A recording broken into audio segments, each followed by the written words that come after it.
science or spirituality, quantum physics or religiosity. Common subjects rejected by some and fully accepted by many. After 1,000 years of history, we have read about testimonies of visions of God, spirits or ghosts, a divine light or even angels. Some testimonies became famous for centuries. Our history and science together has raised questions such as: how would it be possible to explain it? As clairvoyance, mediumship. Can it be scientifically proved as real or optical illusion? Is it possible to read the future? How can we explain spirituality? Can we prove God's existence or listen to the voice of God? Are those signs of schizophrenia? By one side, how the World Health Organization and the American Psychiatry Association defines this subject.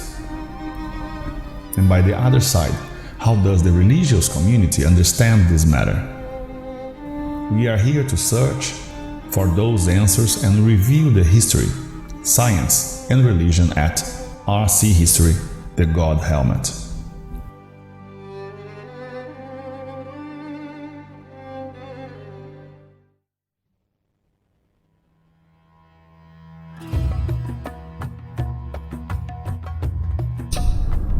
Where to start? Right here, in our mind, understanding our own nature and its behavior. We all know that the organic world's laws are based on two powerful currents. Once combined, they are known as electromagnetic force. Those currents are also important when used individually, just as electric or as magnetic energy. They are everywhere, inside cells, transfer information between neurons, or running our body as a complex machine. I would like to start our conversation with one of the most famous brain researchers and to try to understand a tiny part of how the electromagnetism currents can affect our balance and our lives, and how the two different sides of our brain can affect our life and our daily routines. Between the 40s and the 60s, the Canadian neurosurgeon Dr. Winder Penfield heard many testimonies about psycho contacts or visions from some of his patients. After studying deeply his epileptic patients using electric currents, some patients testified visions of spirits, and one specific patient saw a source of light coming from the sky. Even though the epilepsy could be considered a brain disorder to the modern medicine, did not inconsiderate the possibility of any vision of any kind. The anecdotal reports an incomplete description of the medical and treatment history of one or more patients has been published for decades and are known that this subject cannot be classified, proved or denied on any time. Dr. Michael A. Passenger, director of the Laurian's University Consciousness Research Laboratory, brought in the 90s his most important contribution when he got an insight about the brain evolution. We can superficially define the frontal lobes as responsible of future thinking, anticipation, extrapolation, and source of some of the most religious experiences. Some capabilities are until now still not proved by science. When some would say that the body has a source of energy that gives life of it, some would even name it as soul, and this source of energy would have, as some believers, as an independent relationship with our body. One of the common cases reported is the OBE, out-of-body experiences, are always related to the near-death experiences. Near-death experiences are not always defined as a brain blip or malfunction. Actually, reveals to us the death process as an experience by human beings. When a patient reveals their experiences, they can deeply describe as something real, not being able to explain when or how it happened. The neuroscience has one of the greatest reference called the red shoe. When one patient testified that she had left her body during the EEG exams, where floated up over her body, flying over the hospital room, and for a short moment she saw herself over the roof where she could see a red shoe. After the patient has finished her exams over the bed, she explains her experience to the nurse. And to prove that she wasn't crazy, the nurse asked to verify the information, proving that there wasn't no red tennis shoe over the roof. And surprisingly, there was a red shoe over the roof. The information known as red shoe proved that some things somehow are not possible to explain, that mind and body are connected in a non-physical way. In 2008, BBC News has published an increase of interest from the modern science in out-of-body experiences, bringing 1,500 survivors in UK and US hospitals. The study, due to take 3 years and coordinated by the Southampton University, will include placing on shelves images that could only be seen from above.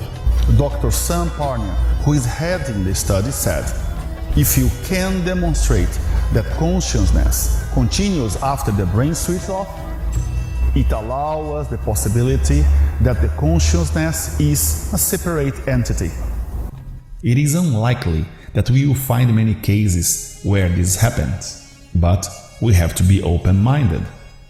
This is a mystery that we can now subject to scientific study. Dr. Parnia works as an intensive care doctor and felt from his daily duties that science had not properly explored the issue of near-death experiences. In a conference to a medical university, Dr. Sergio Filippi, PhD in neuroscience and psychiatry, describes the case of professional Dr. Miguel, rector of the university, and his heart surgery. Dr. Miguel, after the CPB procedure, had a full description of the staff at the ER and what happened there in details. The surgery known as cardiopulmonary bypass (CPB) is a technique that temporarily takes over the functions of the heart and lungs during surgery, maintaining the circulation of the blood and the oxygen out of the patient's body. The brain, kept in 4 Celsius degrees, could not be aware of all those facts, says Dr. Miguel, and agrees Dr. Sergio. So, how the patient could describe when the body and the brain were under those conditions? The human mind is still far away to be understood by science, which strives every day to get more and more experiments. That's where we start to talk about Dr. Michael Passinger's greatest discovery, a telepathy link in lab experiments.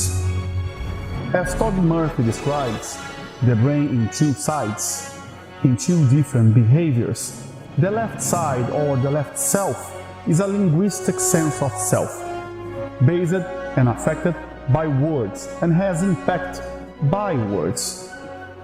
The right side, the right self, is much more silent side, where there are no language centers, and there is a link between the sides which keeps the natural synchrony, a natural balance. The studies from Dr. Passenger makes even more clear to understand when they developed the brain helmet, name originally created by the press on that time. What the helmet does is to apply magnetic signals that are driven from electrical signals that either comes from the brain or has an impact on the brain, disconnecting the left side from the right side, letting them in asynchrony. To understand the result of these experiments, the brain has the amygdala in both sides of the brain. Each side has a self that can be, if disconnected, creating another self of sensation or self-sensation.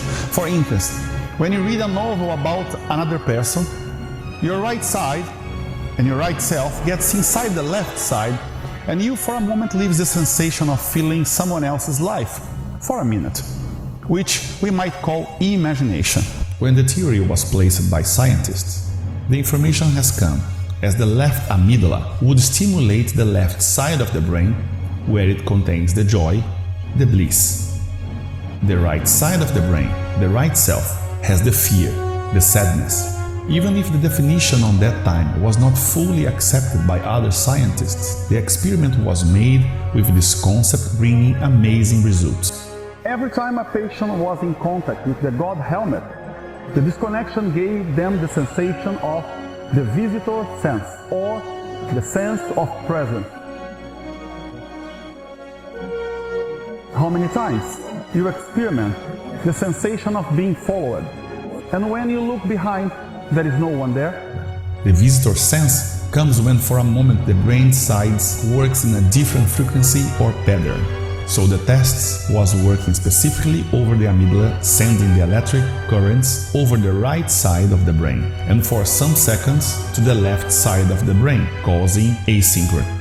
The amount of energy based on different sides could stimulate the brain to see different visions, from angels to demons, God, light, bliss, and illumination. The exams are made in an acoustic chamber, soundproof, blindfolded, and every single patient during hundreds of tests has some different results. The report shows that when the right side is stimulated, the first state is fear. From fear, once full of energy, could bring it to sadness, deep depression, and later to impending doom, despair. By the opposite side, the energy starts with joy, happiness, full of bliss, and finally the God experiences. So all those cases bring us to the same starting point. How can we understand God experiences and visions of light at the near-death experiences? Or even to understand the out-of-body experiences. All those cases were verified in two different scenarios, and where has some religious or spiritual believers and others atheists or agnostics. These evidences shows that in some cases, even atheists with some roots of religious contacts at their childhood could see God or religious references and made them think about it after the contact with the God helmet. Some could not continue the experiment by the idea of changing their way to see God as unreal, even when monks or nuns, as daily prayers, willing to see God, and never had a chance in centuries. Some others non-believers could experiment the unforgettable sensation and verify what they just saw. The study of the God helmet could bring also the opposite sensation, bringing bad image from demons, hell, or causing deep fear with the worst images. All the reports are strong and real enough to all those patients. The explanation given by scientists that the hypothalamus area which receives the electric and magnetic stimulation affects the visions and the brain, causing good or bad tunes with energies of the same frequency. When the right side of the brain is fully magnetic charge, could cause the terror and affecting any contact with any language part of the brain. But when the same energy shifts to the left self up to its limits, could bring the sensation of seeing God itself, a divine or religious references, and changing everything from darkness to light. The experiment could explain many of the testimonies around the world of visions of angels or a directly contact with God. Many of those testimonies has drastic change in their private lives, bringing them up to a divine understanding of life. Some tests were made also with psychics, which testified that their clairvoyance or reading capabilities has been increasing significantly after exams, according to their testimony. The amygdala has the lowest frequency level of the brain, and the hypothalamus needing the lowest level of electromagnetic current to be activated. It is also a structure deep in our brain from the temporal lobes of the brain. It is a very active structure which never shuts down completely, and also where it uses more blood than any other part of the human brain. As we could see, Dr. Passenger brought us 2 points to be discussed: that the brain receives the external influence by electric and magnetic force, and once increased up to its limits, produce pleasurable or unpleasurable moments, from joy to the deepest and darkest depression. And we could also understand that the ones considered psychics are more sensitive to the asynchrony of the brain, where naturally they can have visions of angels or demons, God, light, and heavenly beings, believing or not in any kind of religion or even without any stimulation of the hypothalamus. But how can we go deep into the frontal lobe and research the capability to read the future? How can we prove the links of the soul and body? How can we prove the sixth sense? How can we define why someone has senses that others has not? When some religious concepts ensures the existence of life beyond human vision capabilities, and the materialist thinking disagrees, the World Health Organization Executive Board proposed in 1988 as a preamble of the Constitution should be amended as follows. Health is a dynamic state of completely physical, mental, spiritual, and social well-being, and not merely an absence of disease or infirmity. Where the World Health Organization would testify some suggestions as spiritual, some non-proven but accepted argument.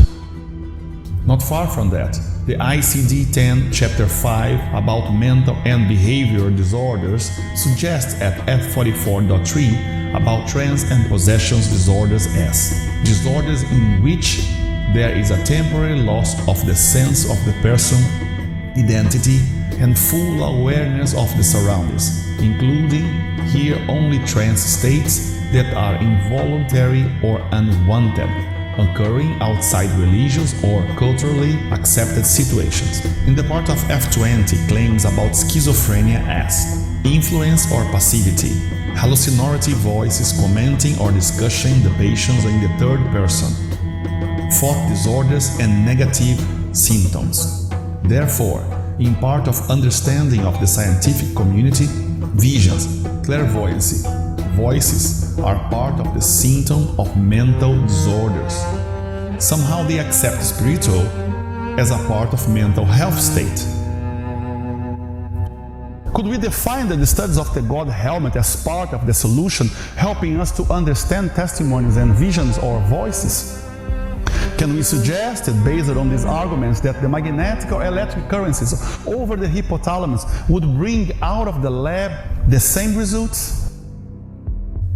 In order to understand the subject, the Professor Dr. Miguel, master in pineal gland, defines the pineal gland as a neurotransmitter, tuning frequencies, currents, and reflecting others through the phosphate crystals, similar to apatite crystals, even comparing its functions to a cell phone. The pineal gland would capture these frequencies and transform it into energy, into neural currents, says Dr. Sergio. Not so different, we may conclude that the pineal gland would work as an antenna to the excessive exposure to the electromagnetic fields, EMFs, and the phosphate crystals would help on these processes. Some of the research of the hypothalamus or the pineal gland, also known as coronarium or epiphysis cerebri, brings a clear understanding of how the brain works. May we conclude that the asynchrony of the body sides of the brain, the right and the left, by the electric and magnetic currents inside or outside the lab may be the reason of their visions? And what should we say about voices, spiritual presences? How many testimonies around the globe? Shall we ask which source of energy that gives life to our organic body?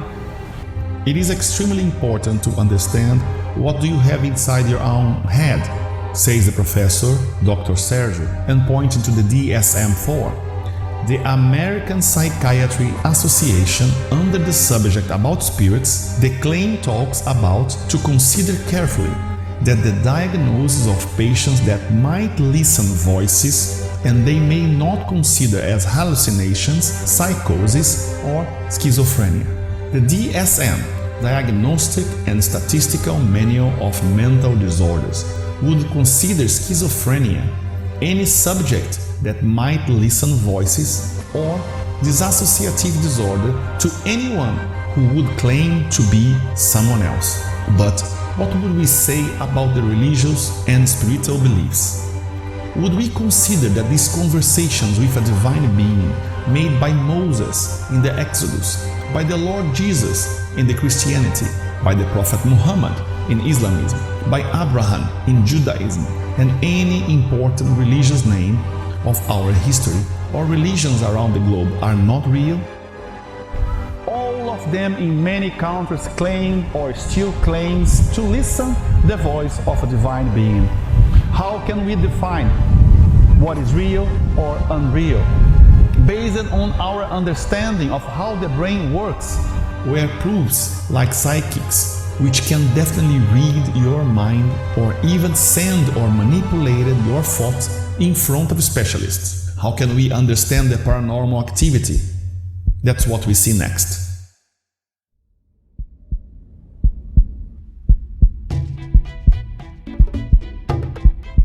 Dissociative disorder, speaking about the Diagnostic and Statistical Manual of Mental Disorders, Sergio claims, doctors must be aware of misinterpretation that hallucination or psychosis for cases that people informs to see or listen spirits, therefore might not be hallucination or psychosis but a trance state by spirits as a clinical diagnosis. At the DSM are defined as mental disorders for schizophrenia or psychotic disorders, bipolar disorders with rapid cycling, anxiety disorders, somatization disorders, and personality disorders, where the F44.3 informs that the clinicians believe that dissociative identity disorder has been underdiagnosed and even defines mediumship. Dissociative trance disorder is single or episodic disturbance in the state of consciousness, identity, or memory that are indigenous to a particular location and cultures. Dissociative trends involve narrowing the awareness of the immediate surroundings of the stereotype, behaviors or movements that are unexperienced as being beyond one's control. Possession trends involves replacement of the customary sense of the personal identity by the new identity attributed to the influence of a spirit, power, deity, or other person. And associative with stereotype involuntary movements or amnesia. Examples include AMOC, Indonesia, Bebainaan, Indonesia, Lata, Malaysia, Piblotok, Arctic, Ataque de Nervos in Latin America, the possession in India. The dissociative or trance disorder is not a part of a broadly accepted collective culture or religious practice. So concluding as informed in this chapter, if you listen to voices or see spirits, you might be considered with a mental disorder, or even if, as a medium, feels or receives spirits. But if you manipulate the electromagnetic pulses driven into your brain and see or listen spirits or light or a divine beings is considered as normal due to the change of frequencies or energies over the hypothalamus. Science still did not explain or investigate cases like the red shoe, and hundreds of similar testimonies until now, where the interest increases every year as much as the testimonies of OBE and ND. Shall we also conclude that all these religious testimonies during centuries are all with a mental disorder? How can we verify scientifically the psychic, clairvoyance, or mediumship phenomena? A hoax. As defined, a clairvoyance is someone with the ability to experience the psychic phenomena in a visual way, where clairaudience is hearing information. A psychic is not necessarily a medium, but a medium has psychic gifts. Mediums are defined as someone who communicates with spirits, such as those who have died, spirit guides, angels, etc. While the clairvoyance will tune into an energy over people or objects using intuition, as a mediumship will turn into the spirit energy surrounding a person. So let's see the case of that we might conclude that there is something between the physical and the material world, undefined as some kind of a source of evidence. Shall we see it to believe it? Shall we also define as capable of reasoning it's only the human race?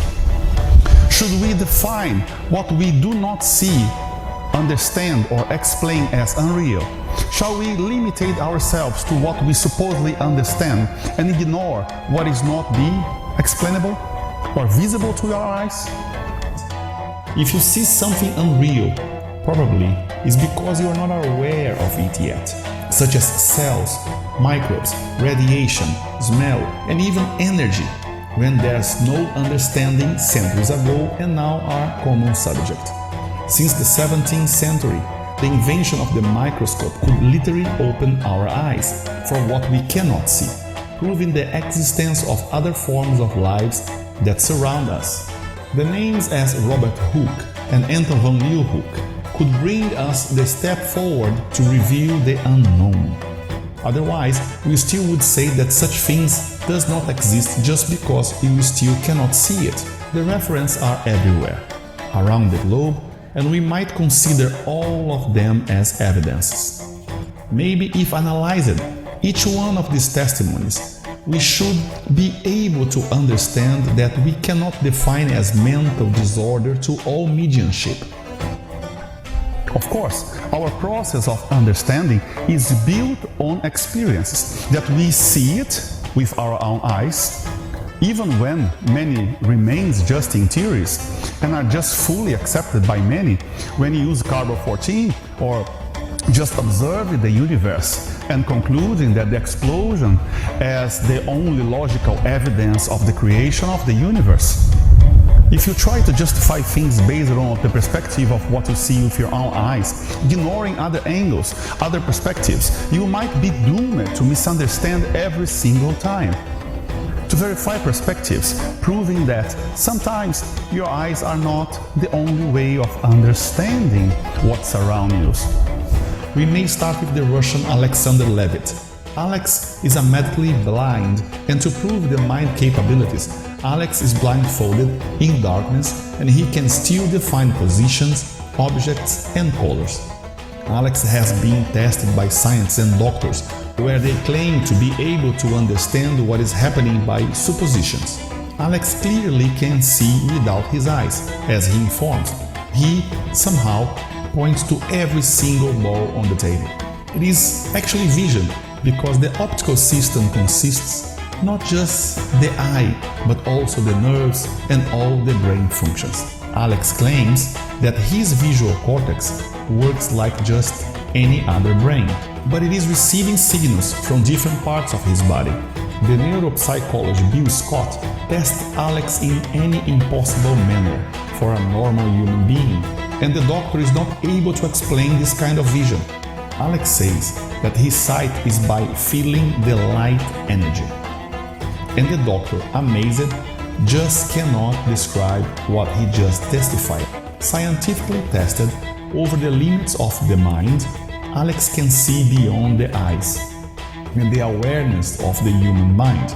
He is able to inform colors, shape, and positions in deep darkness, letting us ask ourselves if this is not the same reaction as we had when the microscope was created in the 17th century. The Neuroteology, looking for the physical manifestations of God inside the human brain, had studied with EMRs, monitoring how much blood flows in a specific part of the brain. Dr. Andrew Newberg at the University of Pennsylvania has brought some answers to our puzzle.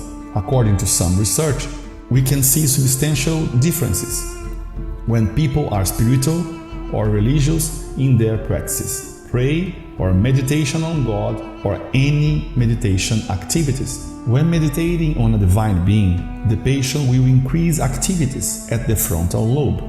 Inside the MRI 3D scanner, the changes inside the brain meditating or concentrating on God or pray or try to connect it to God increases the activity in the frontal lobe. As the doctor research informed, when nuns or monks pray, they increase the flow of the blood circulation at the frontal lobe, increasing the energy in that area. But when an atheist used to the meditation techniques is tested, the results are much smaller than the spiritual believers, even when the atheist is trying to concentrate on God, the results remains much inferior because they do not believe it.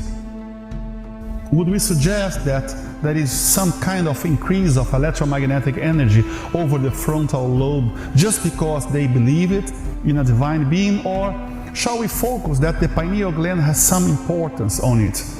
All those processes over scientific research may conclude sooner or later that there are not much understanding of consciousness, awareness, or thinking and imagination. And even worse, how does the door to our mind are really working? If we define that eyes are responsible for vision and ears for listening, you will be not able to explain how does Alexander Levitt can see without his eyes, defining shapes, colors, and positions. If you claim to understand how does the mind works, you might not be able to explain how does the image for OBE can be simulated with the God helmet. The hipotálamo has a small responsibility over thinking and imagination, being 2/3 parts of this puzzle. In England, a famous television show decides to investigate extra-sense perception with a team of professionals and a psychic. At the Knebworth House in England was launched the biggest ever test over psychic abilities. The selected team of professionals bring the professor, Chris French, psychologist and specialist in the psychic phenomena, Philip Scoffey, a professional illusionist looking for tricks and undercover techniques, and J.K. Malton, police chief looking for evidence. The experiment brings a man to be hidden inside a forest with 100 meters far away in an open area, and comparing to different research techniques and to identify if mediumship is real. The professional police sniffer dog finds a man in 5 minutes and 8 seconds. The ex-sergeant of the British Army reaches Naviokas, formal training structure using military techniques, takes 20 minutes and 11 seconds to find the target, 15 minutes longer than a police dog. Diane Lazarus, psychic, goes straight away to its right direction. With a precise sense of direction, finds a man in 7 minutes and 4 seconds. When asked how does she made it, she answers that she was listening her inner voice, a gut feeling, using half of the brain that people don't use. The team of specialists cannot explain how she does and put her into another test. In a beach area, she has to find a boy in an extremely hard place to be spotted. With a professional rescue dog, took 36 minutes and 2 seconds to find the target, competing with a team from the British local Coast Guard. By horse, car, and by walk, they just cannot find the boy. When the psychic starts, from the first moment she turns to the right direction. Diana could find the boy in 10 minutes and 4 seconds. Diana insists that she still follow her inner voice. The team of professionals are convinced that there was no doubt from Diana. Looks like she knew where the boy was, without being guessing or walking around. Shall we conclude that to listen voices are proven as natural, or shall we follow the DSM and define as a brain disorder? Shall we conclude that any historical reference claiming to talk to a divine being are in fact listen to an inner voice or a superior voice? Is this voice that psychic claims to listen are inside or outside their brain? Can we suggest that what Diana just did is to listen something that are not ordinary thought, but real instructions of how to find the boy beyond her visual field?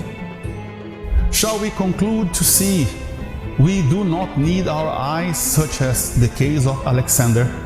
If we see what the hypothalamus show based on electromagnetic currents and listen the inner voice as defined by the psychic during the experiments of the God helmet, shall we conclude that the increase of these reading abilities are directly connected to those currents?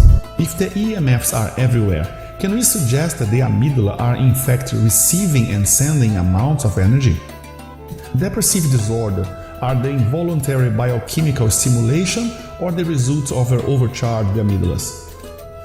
It was in 1884 and 1886 that Albon and Rebel pointed out the pineal gland as a primary optical vesicles, as they reported, from a photoreceptor organ into a complicated gland having an enigmatical function. The photosensory cells and its structure are still not well understood, bringing curiosity for decades, with more efforts to define its use. Both sciences resemble between the pineal organ and the structure of the lateral eyes. Some has deeper theories about its functions. When you see cases like Ben Underwood from California, USA, a boy that had his eyes removed when he was 3 years old, he proved that our eyes are not the only way to see. Ben was able to have normal activities like riding a bike, recognize objects, or play basketball. Somehow, he could translate the EMFs, bringing to us a new way to understand what vision is. Is it the pineal gland a kind of an eye without any use? The famous third eye is similar in many ways, and also photosensitive, and responsible to convert all the light observed through the eyes into the important melatonin, a serotonin-derived hormone which modulates sleep patterns in both circadian and seasonal cycles. The definition of the pineal gland or epiphysis cerebri would bring just more questions to our puzzle. We just saw that the amígdalas, the hipotálamos, and specifically the pineal gland has an important activity over our brain and body. Next, we will discuss how does the electromagnetic currents are used into our daily routines. From hypnosis to TV commercials, from cell phone programs, music, to religion, understanding deeper the famous pineal gland, the decalcification, its real use, and how does the activation of the famous third eye really works. See you soon. Salve!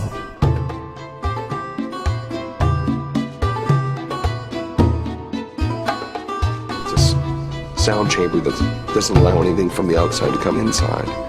And I start hearing voices. I start seeing things. Started with faces. There was a lot of faces, but distorted faces, moving kind of almost like seeing something through heat. I felt a presence.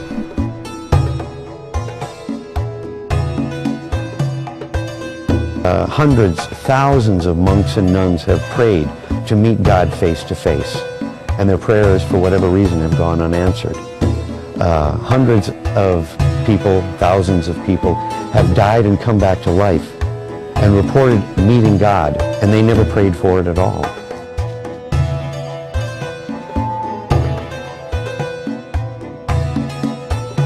What we had effectively in another room was a table, roughly 100 different pictures and envelopes, randomly selected, one laid down. He's still in the chamber, we're measuring brain activity, and he begins to draw.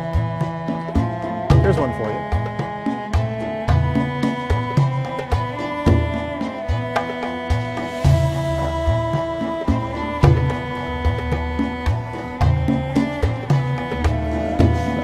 Unglaublich. Wahnsinn. Kann ich ihn auch werfen? Ja, versuchen wir es. Das ist...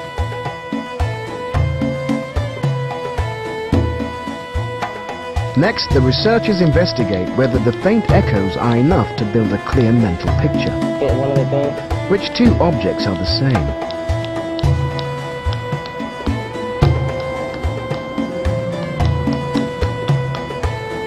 Seeing with light, it's easy, but the tests are proving it's not so straightforward to see with sound.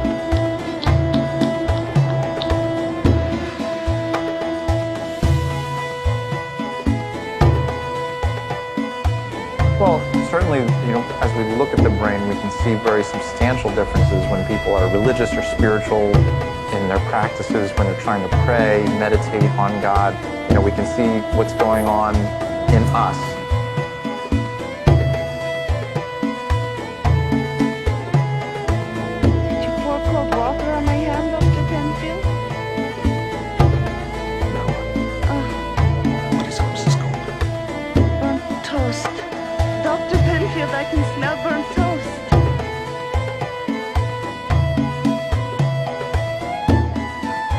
fora, mas tem milhares de seres que habitam o nosso organismo, que são importantes, que se não houver esses seres, não há o funcionamento do nosso organismo.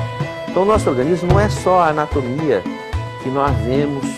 Se fosse possível você enxergar com uma luz que te permitisse ver esses micro seres, você ia ver que na verdade você comanda um ecossistema.